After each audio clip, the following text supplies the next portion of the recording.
Hi everyone, welcome back to my YouTube channel and welcome Rose for today's recovery story. Rose is someone that I worked with a little bit. She's a beautiful soul and I can't wait for everyone to hear her story today. So welcome Rose to my YouTube channel.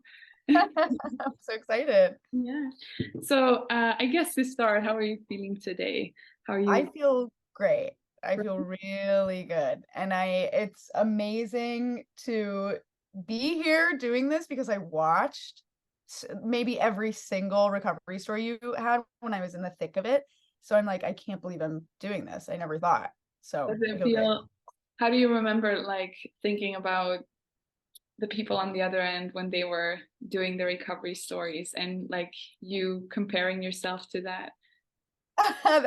I remember feeling there's a mixture of like, okay, well, they're completely different from me. I'm ruined and they're fine. And we went through something totally different.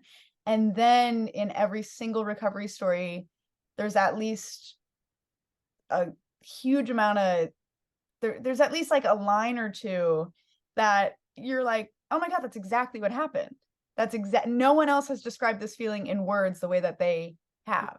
Mhm. So I I admired all these people because once you do have that empathy and you're like, oh, you can recover from this, it really gives you hope. So, Oh, that's great to hear. Well, why don't you start with, I guess, kind of taking people through your experience with DPDR and kind of sharing a little bit what your journey with it was, what your symptoms were, and I guess like just kind of talking to people so they can feel a bit more understood by your story as well. absolutely. All right. Okay, everybody, I'm ready to dive into this. Okay. So everything for me, it's been a really strange non-linear journey, which I'm sure is how everyone feels in a way. And it started on July 4th of 2022. So big American holiday. And I was out with all of my friends and we were all doing shrooms, which I'll get to that, why that's like that was hard. Okay, I'll get to that. I'm gonna stay really focused.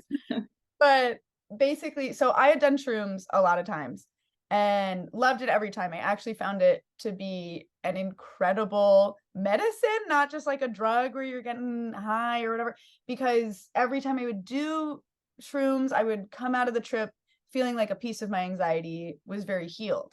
And it allowed me to like zoom out of myself so I could be like, oh, why do I think so? I always loved it and swore by it. And I was like, this is the way, this is the future. Then I was away with all my friends for July 4th. I think earlier that weekend I was drinking. I was stressed out. I was sad because I was feeling overwhelmed in my life. A lot of things that I didn't take into account. And I did shrooms anyway because I was like, well, it's always cured my anxiety before. Maybe it'll help now. The thing that I didn't realize was this was a different strain of mushroom. And I didn't even know that that was the case with mushrooms. It's a mushroom strain called penis envy. I don't know if you have to bleep that out. No, Um, I don't know either, to be honest. Let's just keep it okay. going. Um, I specifically want to say this strain just because it it does make a really big difference. And so this is also kind of a drug PSA a little bit. Yeah. But I didn't realize it at the time, and I didn't know that it was double the potency Mm. of shrooms. And so I took them, and within the first 10 minutes, I started feeling high. And that's not normal. It usually takes about 30 minutes to an hour. And I started getting really anxious and asking what was going on. I'm like, why am I feeling high already? And I had a friend go, oh, well, these are double the potency. And I had already taken more than I normally do. And so now usually I'll take like a gram 1.5. I took two. So I really took four, which is a heroic dose. And what ensued was about 6 hours of just absolute hell and terror and panic. Yeah. And I did not think I was getting out alive. I thought I ruined my brain. I was in this state where I was like, oh my God, this is what everyone was talking about in like seventh grade health class, where you do a drug once and then you're never the same again. Mm. And I don't like saying this because I think it's very stigmatized, but just for the honesty of it, I thought I unlocked some sort of schizophrenia, that I was going to be in a home or something for the rest of my life. And I All during your trip that you thought this? all during the trip. Okay. Yeah. So I like, okay, I'll go even deeper. I saw like my parents dying, and I felt like I unlocked the secret of the universe, which comes up a lot in DPDR, and that's important too. Um, but I felt like I unlocked the secret of the universe that was like, well, if I feel like this good, then, and this connected to everybody, then I can never go back, kind of thing. It's like such a hard thing to describe, and I haven't done any drugs or drink since, so I can't even fully remember what I was feeling. But it was just terrifying. And then all of a sudden it turned off, like the trip was over. And I was Like like, from one second to the other, or did it fade away? I guess it faded away, but it was pretty one second or another, because or one second and the other. Sorry, I don't know. Because we were out in this creek, and then I ran back to the house that we were all staying at and had to go into a room alone. And so I was like in this bed. And I remember being so scared because with my eyes open, I was terrified and had all these images, not images literally in front of me, but just like images in my head that were so vivid. And then when I closed my eyes, I could hear. So it's like I was totally just engrossed by this fear. It was awful. And then I said to myself, once you leave this room, the trip will be over, and you just have to leave the room at the right time.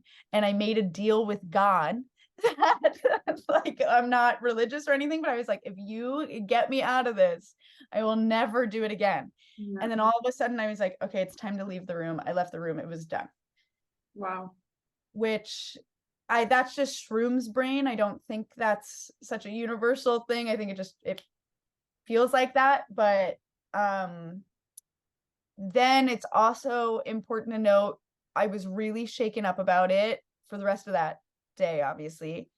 But I was like, I guess I'm okay, because that was just a trip and I'm okay. And I went to the bathroom to take a shower, and it was the first time I had an intrusive thought. So this all happened on the same day.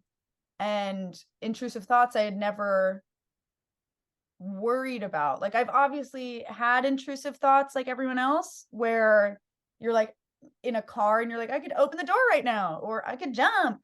But I'm in the shower and I was like, I could go down and stab someone. And that scared the shit out of me. I was like, this is now something I'm going to have to deal with. I'm ruined. And what was strange was that happened in July.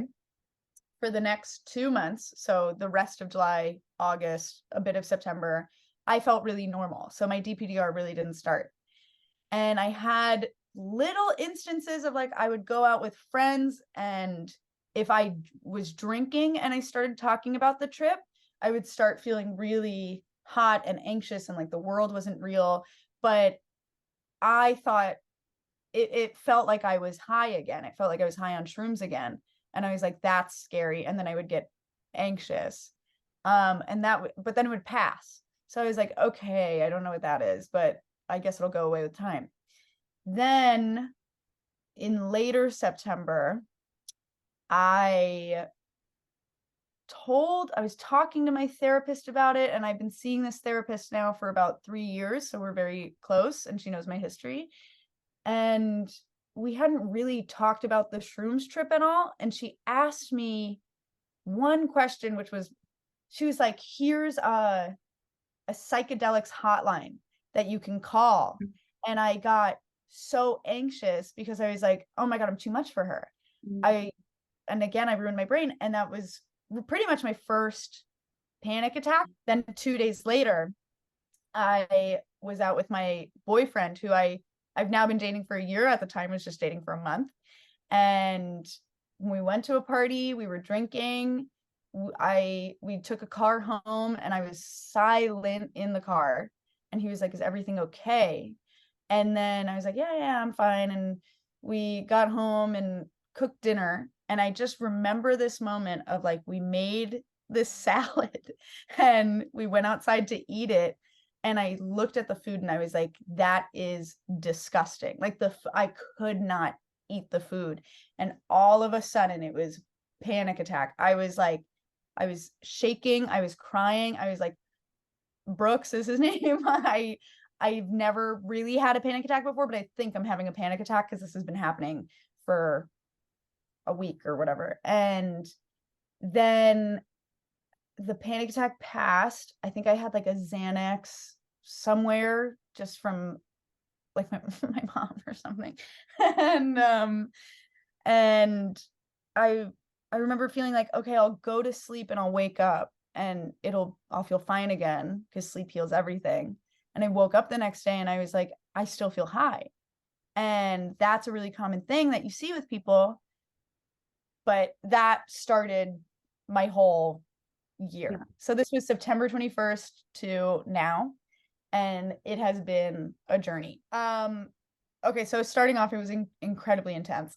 I it I have just never felt anything like that, and I'm sure everyone who's watching this feels the same way. I know you felt the same way. Absolutely. Uh, and it's very much like, no, this is different. This is different, and I'm chronically going to be like this because and you just can't find anything really concrete about it online either. And it sucks because you'll type it in, and a lot of times the search result is schizophrenia or bipolar or something that you're like, oh man, like, what did I do? So you have all these feelings of shame and guilt. And I had so much shame because I was like, I got this from a drug. Like, how could I do this? And I have all this like ingrained American shame that was like, I saw all the Dare episodes and they said to not do this. And now here I am. And I'm going to end up on this street and pushing a cart around Penn Station. Those were all things I Oh really my thought. goodness.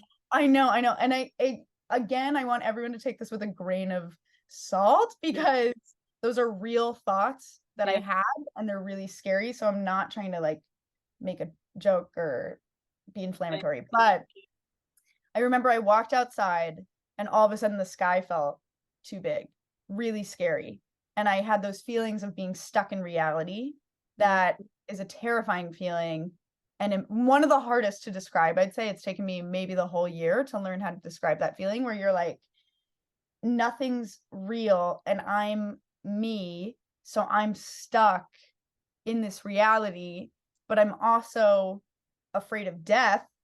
So I want to die, but I'm afraid to die. Yeah. So I'm stuck. I'm stuck. And then you get nervous about like, oh my God, if I die, will my consciousness be recycled? That's somehow scarier than just there being nothing. And so you're thinking about all these things. And it all feels so terribly real. And I remember just saying to myself, like, I'm going to have to force myself to go outside on a walk every day and just try and do things as normal because it's at least better than sitting in my house and thinking about all these things that I can't solve. And I really didn't have that much clarity at the time because you kind of just feel like you do feel like you're high or you're drunk or something. You you're just not, you can't like retain information or process anything. It's awful. And I will say, I think something really instrumental was that first week when I realized I was just sobbing all the time and felt awful. And I was like, I need to go see my mom. And luckily, my mom lives close. And I'm not saying it's instrumental to go to a parent because I know not everyone is as fortunate, but I think you have to tell someone. You Yeah. have to tell someone, just get it out there. And if you're a person watching this and you haven't had DPDR, it's important to be so gentle with people too. And I was lucky because my mom was really gentle, and I had this shame about telling her that I did shrooms, but because I thought I was going to go to her house and she was going to be like, well, we have to check you in somewhere. Yeah. But she was like, Rose, you've always been an anxious kid. And this just sounds like more anxiety in a different form. And she did not judge me on the fact that I did drugs, which I swear like sped my recovery up by probably a couple of years. Like, I think if she had looked at me in that moment and she was like panicked and was like, it's the drugs, it's whatever, it would have taken a long time. So that was really important and good. And when I stayed at her house for a week and I really removed myself from distractions, I started realizing that whatever I was feeling was cyclical. Um, but it was cyclical in these really long stretches, and the relief I felt was about 2 seconds long.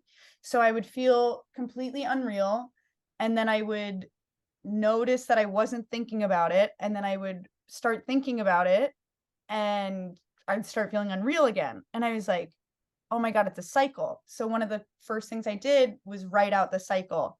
And that helped a lot because I felt like I caught it. And then I Mhm. realized I was doing the same thing every time. And that was super effective.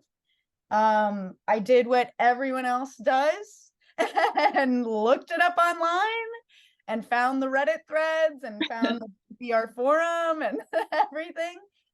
And that was a hard cycle to break because you just keep digging and digging and you'll find a good resource, but then it says one thing that isn't exactly how you're feeling. So you're like, well, that's not it, like I'm doing something completely different.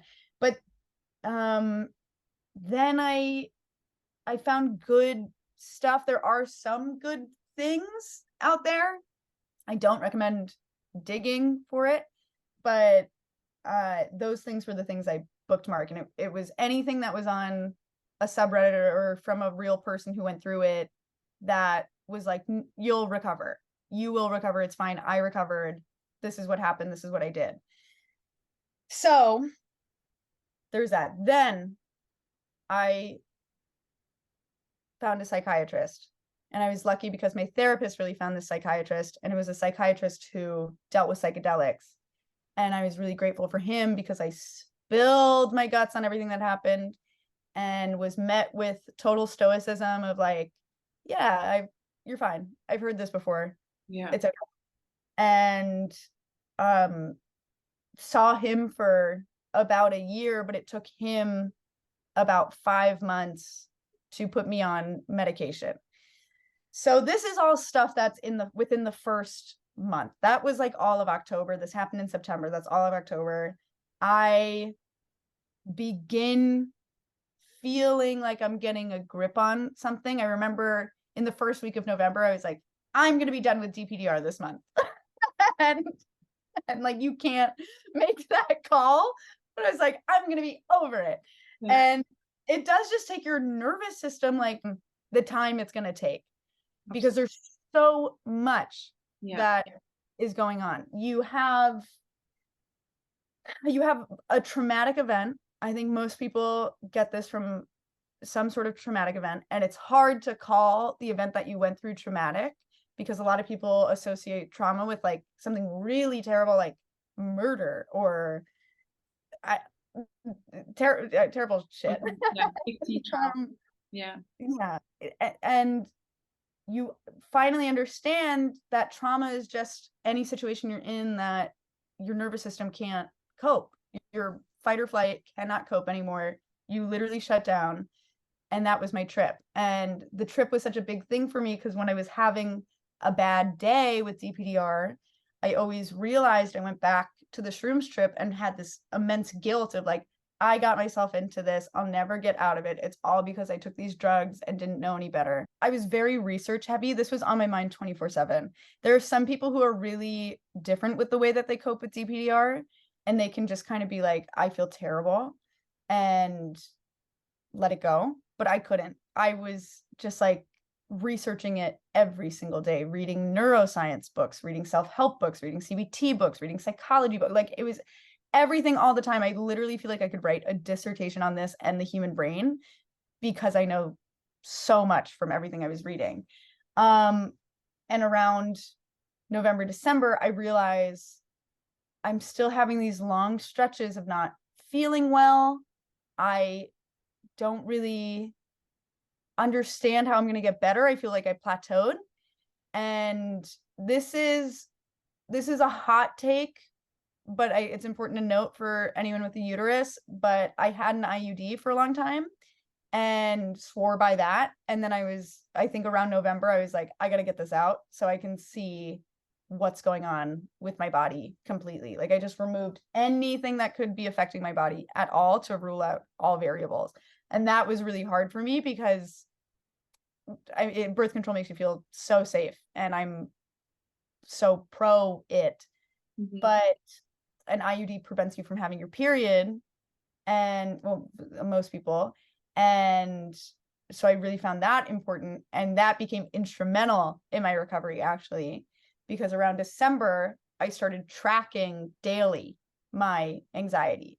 I was tracking my anxiety and marked off the days as like a green day, an amber day, and a red day. So a green day was where I felt nothing, and I was like, this is amazing that I'm gonna feel this way forever. Amber day was like I felt it, but I got through it. And a red day was the dreading fear. I'm not gonna recover. I feel like shit. This is terrible. And I started realizing that it was 10 days before my period. Were all red days. And then everything else was kind of amber and green.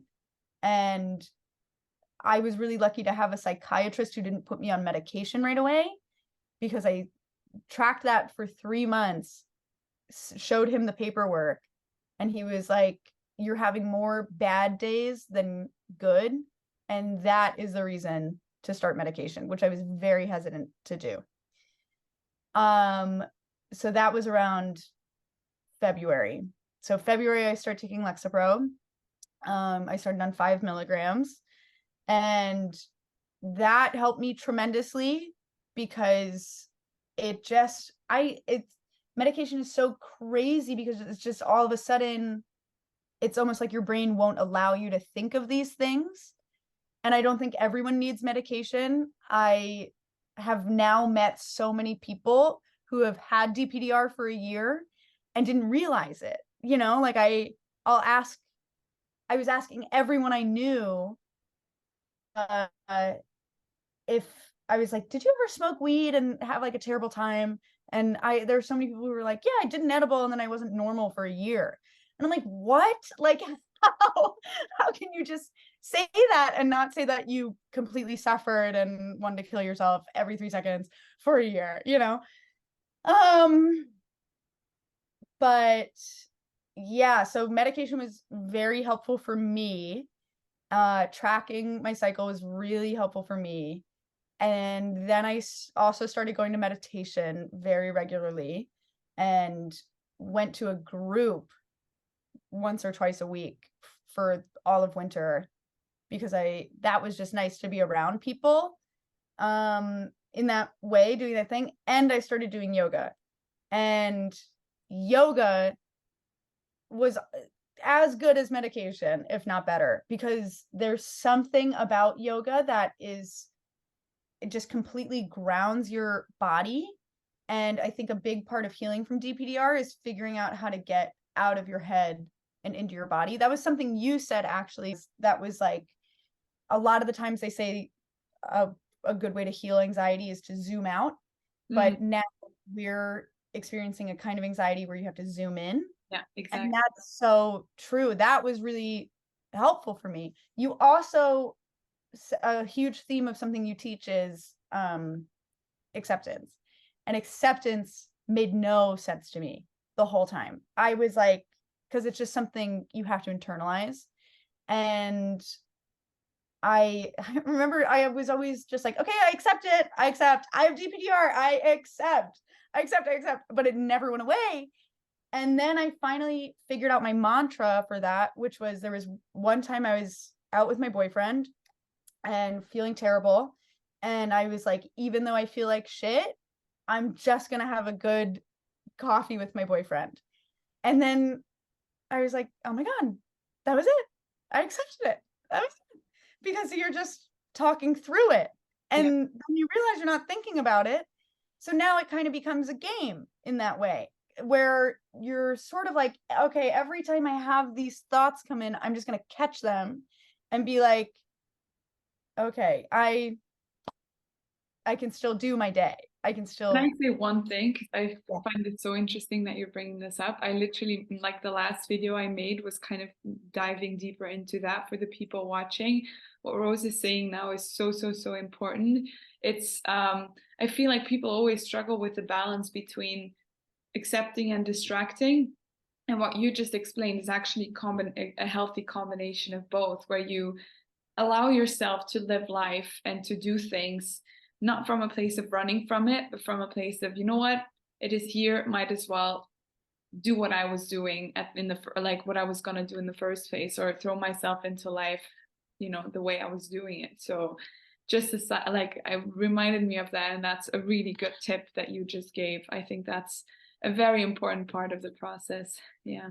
It really is. I think that was actually, that was maybe the most important thing I figured out for myself, Yeah. because I was grappling with I would literally look up online, like, what is acceptance, how to accept.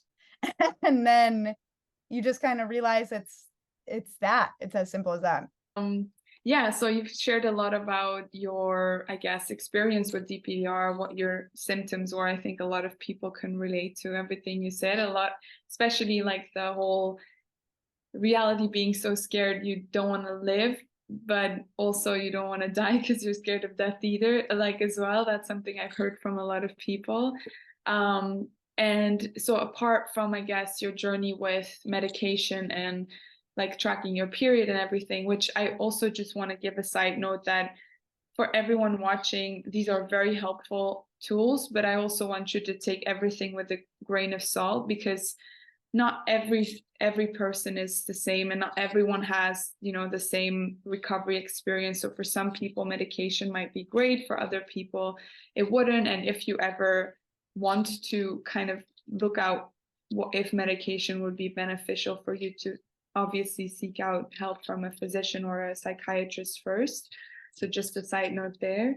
So what are some other things that were really helpful for you in, I guess, the moment you started to notice things to change and you started to feel that upward shift of, I feel like I have a grip on it and it's getting better? Like, when was that moment for you, and what were the things that you think were most helpful for you in that? Well, things that were most helpful for me was you. Oh, Truly, truly, because I remember the first time I found your video, and I'm pretty sure it's when you type into YouTube like DPDR help or something, and it's the first video you put on about DPDR, yeah. and you described everything with such clarity. And it was also your insistence that, like, there is no wiggle room here, like, you will recover. You do Mhm. these things, you will recover. You're going to be okay. um and I followed the things you said. The inner child work that you have, that was incredibly important. I remember doing that and just sobbing, and I was so happy I was sobbing, because I was like, oh my God, I'm feeling something that's like a human emotion. Like, I'm real, like, it's fine. Yeah. And I did that a lot. The My meditation class was incredibly helpful. I remember one of the first yoga classes I did, I stepped on the mat and I was feeling terrible DPDR that day. I was just like, this is awful. And at the end of class, I was like, no, I did it. I did it. I didn't think about it the whole class. I was just in my body trying to not fall. I was worried about like normal human things, like being embarrassed in a class or like looking at my body. And it's crazy to say that, but like, I was so relieved when I looked at my body and I was like, I don't like how I look. I was like, oh my God, I care. Yeah. Oh, I That's so care. funny. That's so Yeah. funny So that you say that. Yeah, I completely relate to that. Yeah. it was so nice. I was just like, finally, I'm thinking about just like a petty little problem instead of, You're zoomed in too much again, is what you yeah, mean. yes, exactly. So those were things that really changed. And then it's funny because everyone is so individualistic, as we know, and life is so complicated. So there were so many things affecting me during that time, like being in my job too long and uh, feeling stuck and nervous about the future and worried about my career and blah, blah, blah, blah.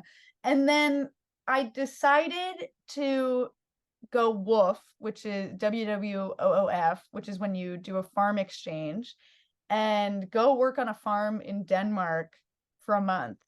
And I just had this feeling of like, I got to get into my body and just grow something with my hands. Yeah. And I also think this is important to note, but I wasn't the only person who had a bad trip that day. And actually, my friend who, back to the shrooms trip, and um, the person, my best friend, who also had a bad trip, I would call her frequently just to see if she was feeling these things. And she always said she never was. So I thought I just ruined myself alone and everyone else was fine. And then as time went on, she would start reaching out to me and kind of saying, like, are you feeling this? Like, have you ever felt that the world isn't real or that you're really? And I was like, oh my God, you have DPDR. The interesting thing is that she is in medicine, or was for a long time, and like the big difference is like in medicine you learn how to repress these things and you see things and you feel emotions, so you learn how to pack it away. So I think she was just feeling bad and moving through it until eventually she started feeling so bad that it begged for her attention. Whereas I'm a comedian full time, and and I was like, no, I feel this so strongly. I have to research this. I have to figure out what this is immediately. So she and I both went to Denmark because we both realized we were still so affected, and we got out of our cities and our lives and just really focused on like doing tasks with our bodies. And I know that not everyone can go to Denmark and have this kind of thing, but I think the thing to pull away from that is like learning how to adjust your life into something that just lets you focus on something small and something that's just for yourself, and also outside of yourself, like something that allows your body to like work with really fundamental things about existence, which is the earth and dirt and soil. So I'm telling everyone to farm in a way, um, but also yoga and also crafts. I In the fall I started getting into crocheting, and that was incredibly helpful for me. Like I just had to do things with my hands. Um and I also feel this is important to note because it's all of these things that helped me recover. Um and I started getting grips on things at every moment in the, like, I remember just feeling like, okay, I leveled up. I leveled up. I leveled up. Um then something really interesting, and this was before I went to Denmark, I guess, was I was really still experiencing intrusive thoughts. And I don't think that's talked about a lot. I haven't seen that a lot. And I think it is kind of, it's definitely different from DPDR, because kind of going through this whole experience has allowed me to realize I have OCD, and I didn't know that. Um, but I was having these terrible intrusive thoughts of like, I could just stab someone, I could lose control, I have schizophrenia and I don't realize it, and or like I'm not getting out of this life growing old, like I'm gonna have to kill myself. So like terrible, terrible things. And I think treating this as OCD and looking up OCD tactics changed everything for me.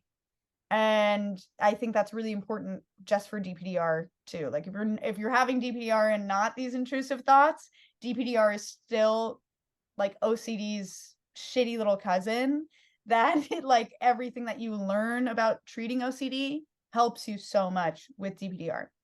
And I Uh, think if I can just say something quickly, because you raise a really interesting point.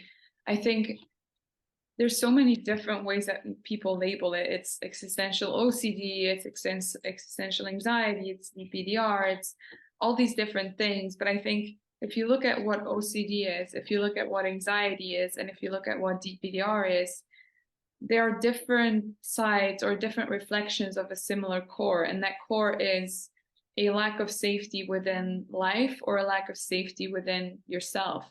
And if you have these intrusive thoughts or this OCD pattern, which is something I used to have a lot when I was younger, it's coming from a place of I don't trust my mind, or I don't trust my emotions, or I don't trust myself, which means that you feel unsafe within yourself, which can be a cause of anxiety or dissociation as well. So it's like I think people can get so, like, how do I word this, obsessed over the symptoms or the diagnosis or the, which is why you're researching so much, when it's super interesting to look at what's in the core, which is, why don't I feel safe within myself? Why don't I feel safe within life? Which is where the inner child work, for example, comes in.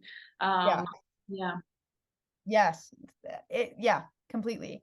Mhm. And I know, I think most people, at least most stories I've seen, the most common is I smoked weed. I had a terrible experience. And that goes back to the trauma and like your entire nervous system being overwhelmed. And you start feeling unsafe in yourself because you've completely lost control in a way that you never thought you could. And you've always felt, even if you were like, I relinquish control to the universe and I trust, it's pretty much the first time in a lot of people's lives where they're like, I completely lost control and I feel lucky to even be back. And that's where all of this fear starts. And now all of these compulsions start, and they're mental compulsions for the most part, of just like, because that's really what DPDR is. Like when you realize it's cyclical and you realize you'll feel fine, and then you reality check and you're like, well, now I'm thinking about it again. It's so like obsessive compulsive, and Absolutely. you start understanding that stuff. And there was a website I went to called NoCD, NOCD, and they have incredible, very straightforward articles in the way that your videos are straightforward and like, this is common, this happens to people. It doesn't mean you're a murderer or you're gonna kill yourself, or like, it's it's that. So I will say also, because I kept feeling this need to research, and I would feel unsafe and then I'd have to go research things, I allowed myself to do that as time went on, but I allowed myself to do it in a smarter way, which was I bookmarked things that I knew were safe and I knew were helpful. So anytime I was feeling unsafe or bad, I would be like, okay, I have to go to Robin's channel. And that's the only thing I can look at. Is I just went through all of your videos. And then eventually you're kind of like, well, I don't feel like I need to go to Robin's page anymore, or the one singular Reddit thread that was good, or the NoCD website, because I have internalized it. Like I know these things, and now I understand that it can pass. And it's funny because when did I get a grip on it is such a good question, because I know I said this before, but it was just so over time. Like I just felt like I was getting a grip in little ways. And then finally the other day when I reached out to you, I was like, I'm really kind of I'm fine. I'm fine. It's good. So that's why I reached out and I was like, I finally feel like I can do this video and I'm not superstitious about it. No, that I feel like that's a good example for. I think when I meant what's the moment you got grip up on it is mostly there's usually there's a moment where people feel like there's some sort of shift where they are starting to know what the right trajectory is, which I think is something, for example, like you described that moment in the, like that you went to get coffee with your boyfriend and you were like, I'm just going to go get coffee. And then you realize, wait a second, this is helping. And that's kind of a first shift sometimes. And I always say that the process of recovery is so similar to the process of getting over a heartbreak, because the moment you know you're recovered, it's not like this day where you wake up and it's completely gone. It's this moment where you realize like, oh, wait a second, I haven't really thought about, this in quite a while, or I'm not even like too occupied with it anymore. And that's when you realize like, okay, I'm I'm recovered, or I'm almost recovered, or however you define it. So I think that you're a good example of that, because I think too many people are looking for such a quick fix or this thing to like snap out of it, when the truth is that it is so gradual that you suddenly just get to a point where you go, wait a minute, I'm doing really well. I'm really fine.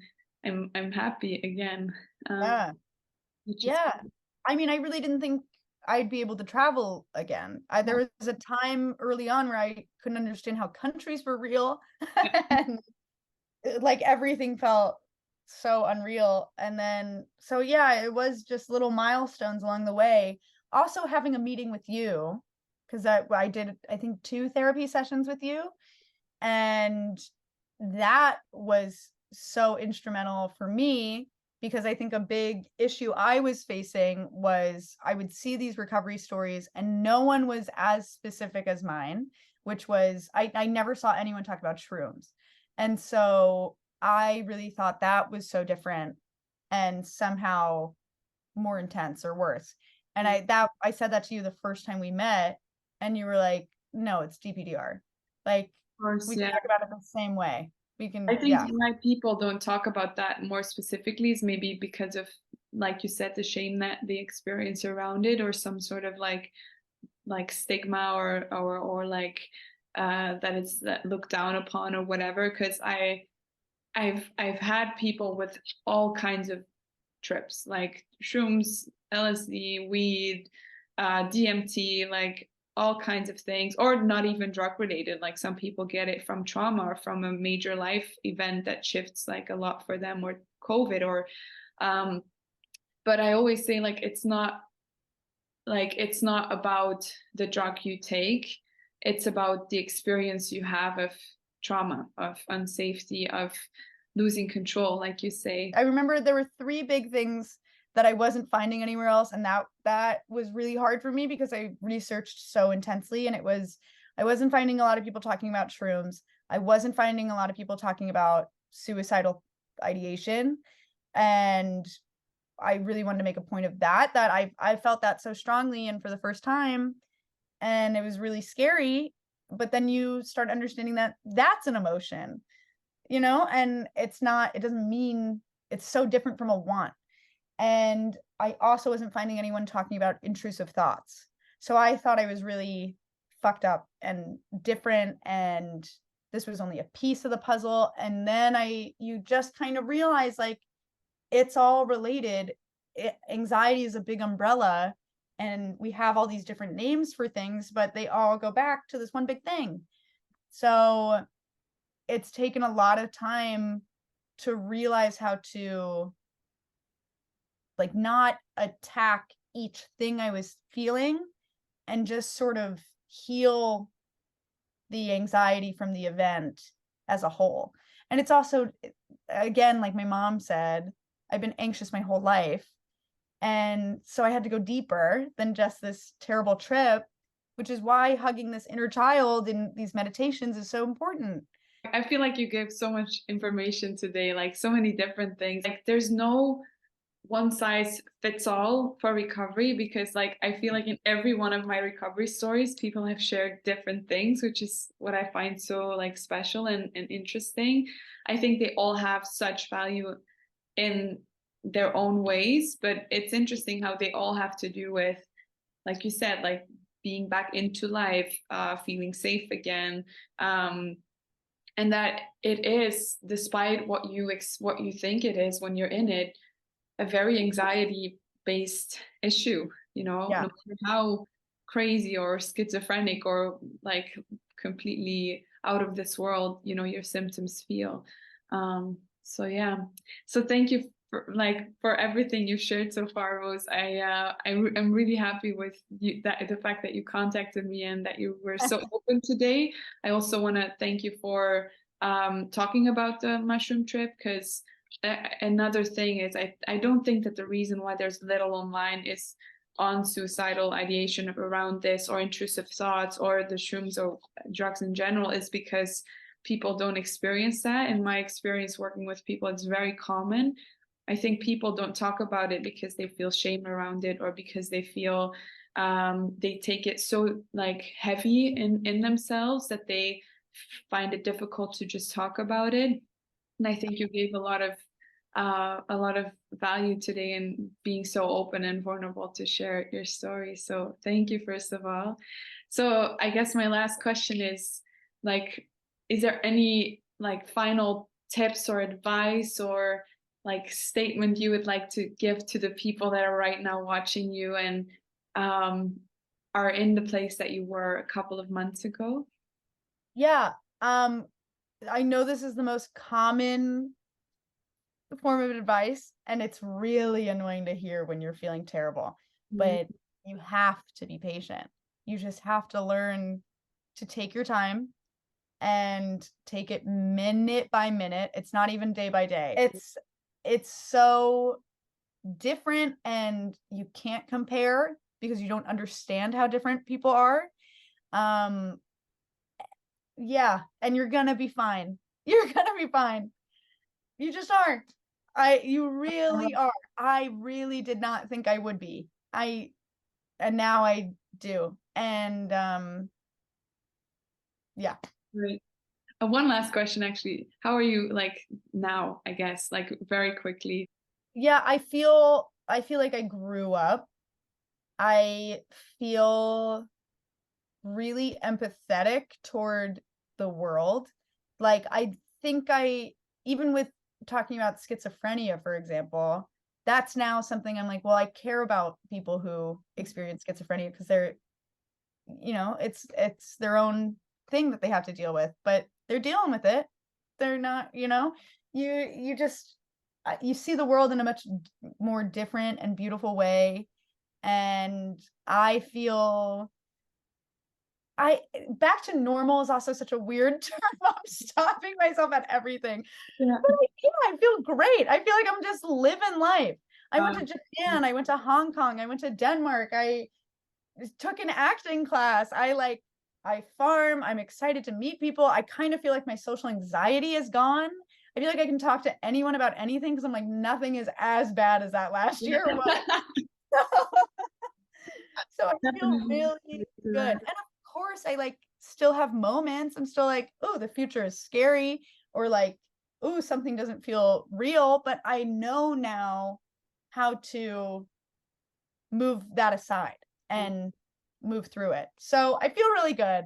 Love that And so much. I have to thank you so much because this was it's one of the only resources online, and it's so important, and this is such a scary thing that a lot of people go through, and more people than not are going to go through, and people need this. They really do. So you're amazing, and Appreciate I have deep love for you it. because Likewise. I thank appreciate you for having it so me. much.